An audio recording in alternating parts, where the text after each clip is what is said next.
नमस्कार. आज आपण आप्पे पात्रामध्ये फक्त 10 मिनिटात एकदम मऊ लुसलुशीत असा आंब्याचा केक बनवणार आहोत. हा केक बनवताना साखर, मैदा अजिबात वापरलेला नाही आणि केक तुम्ही बघू शकता एकदम मऊ लुसलुशीत जाळीदार झालेला आहे आणि तेवढाच मॉइस्टसुद्धा झालेला आहे.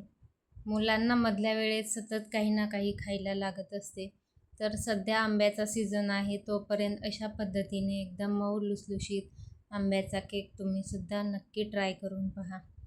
आणि जर व्हिडिओ आवडला तर एक लाईक नक्की करा. चला तर आपण वेळ न करता रेसिपीला लगेच इथे सुरुवात करूया. तर असा हा मऊ लुसलुशीत आंब्याचा केक बनवण्यासाठी कुठलाही भांड्याचा पसारा न करता बनवलेला आहे. तर त्यासाठी इथे एक मिक्सरचं जार घ्यायचं आहे. त्याच्यात 1 वाटी आंब्याचा पल्प घेतला आहे. नंतर सारख्याच वाटीने 1 वाटी बारीक रवा घेतला आहे. तुमच्याकडे मोठा असेल तर मिक्सरला फिरवून घ्या. पाऊण वाटी गूळ घेतलेला आहे आणि पाव वाटी एवढं गव्हाचं पीठ घेतलं आहे. इथे मी पाऊण वाटी दूध घातलं आहे. नंतर आणखी लागेल तसं दूध वापरायचं आहे. मिक्सरला छान स्मूथ असं हे फिरवून घेतलं आहे. तर मिक्सरला फिरवत असताना आणखी मी थोडंसं दूध वापरलं होतं. तर एकूण पूर्ण 1 वाटी भरून दूध वापरलं आहे. हे एका बाउलमध्ये मी काढून घेतलं आहे. हे आता व्यवस्थित मिक्स करून घेतलं आहे आणि 10 मिनिटे असंच साईडला ठेवून देऊया. 10 मिनिटांनंतर थोडासा रवा फुलला गेला आहे. याच्यात आता पाव वाटी तूप घातलेलं आहे. नंतर टुटी फ्रुटी घातली आहे आणि व्हॅनिला एसेन्स घातला आहे. तुम्ही विलायची पावडरसुद्धा वापरू शकता. एकदा व्यवस्थित असं मिक्स करून घेतलं आहे.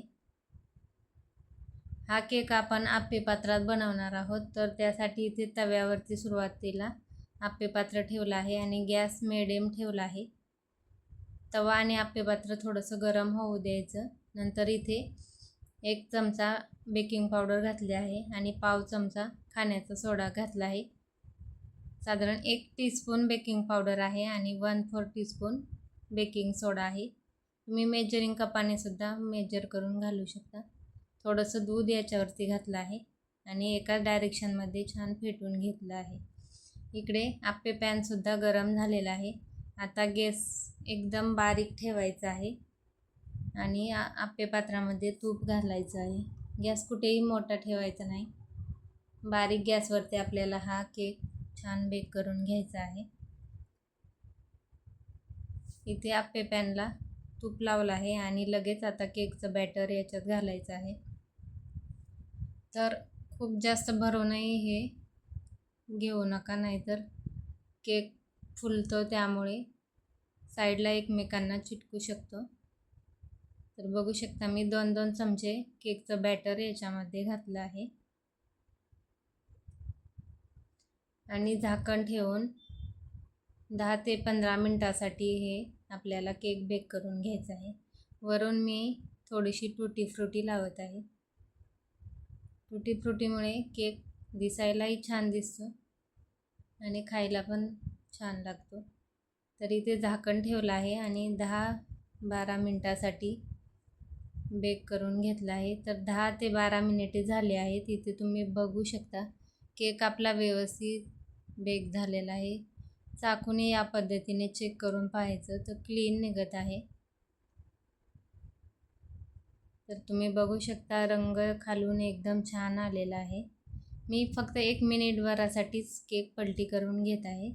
त्याची गरज नाही आहे, पण फक्त 1 मिनिटभरच मी हे दुसऱ्या साईडने पलटी करून घेत आहे. व्यवस्थित आपला केक छान भाजला गेला आहे. तुम्ही बघू शकता एकदम छान असा याला रंग आलेला आहे. तर मी इथे आता केक काढून घेत आहे. तर बघू शकता एकदम टम्म असं हे आपले मिनी केक तयार झालेले आहेत. याला तुम्ही कपकेकसुद्धा म्हणू शकता आंब्याचे. तर बघू शकता एकदम क्यूट असे हे आपले आंब्याचे केक तयार झालेले आहेत. तर अशाच पद्धतीने राहिलेल्या बॅटरचे सुद्धा मी केक बनवून घेते. आप्पे पॅनमध्ये नंतर तूप लावायची गरज नाही, सुरुवातीला लावलेलं आहे त्यामुळे. तर इथे मी राहिलेले सुद्धा असेच भाजून घेतले आहेत, बघू शकता एकदम छान टम्म फुलले आहेत. तर एवढ्या प्रमाणात 21 आपले हे केक बनवून झालेले आहेत. 3 बॅचमध्ये मी हे भाजून घेतले आहेत. बघू शकता एकदम छान मऊ लुसलुशीत असे हे तयार झाले आहेत. आणि शिवाय मैदा साखर न वापरता बनवले असल्यामुळे एकदम खायलाही हेल्दी आहेत. लहानच काही मोठेसुद्धा आवडीने खातील एवढे हे छान लागतं. तर इथे जवळून तुम्हाला मी केक दाखवत आहे. एकदम छान मऊ लुसलुशीत झालेला आहे आणि आतून सुद्धा कोरडा अजिबात नाही, एकदम मॉइस्ट झालेला आहे. व्हिडिओ तुम्हाला कसा वाटला नक्की मला कमेंट्स करून कळवा आणि आवडला असेल प्लीज एक लाईक नक्की करा. व्हिडिओ जास्तीत जास्त शेअर करा आणि तुम्ही हा व्हिडिओ कुठल्या शहरातून पाहत आहात ते सुद्धा मला प्लीज कमेंट्स करून सांगा, म्हणजे मलाही समजेल की माझे व्हिडिओ कुठपर्यंत पाहत आहेत किंवा कुठल्या शहरात पाहिले गेले आहेत. चॅनेलला जर सबस्क्राईब केलं नसेल तर प्लीज सबस्क्राईब करा. धन्यवाद.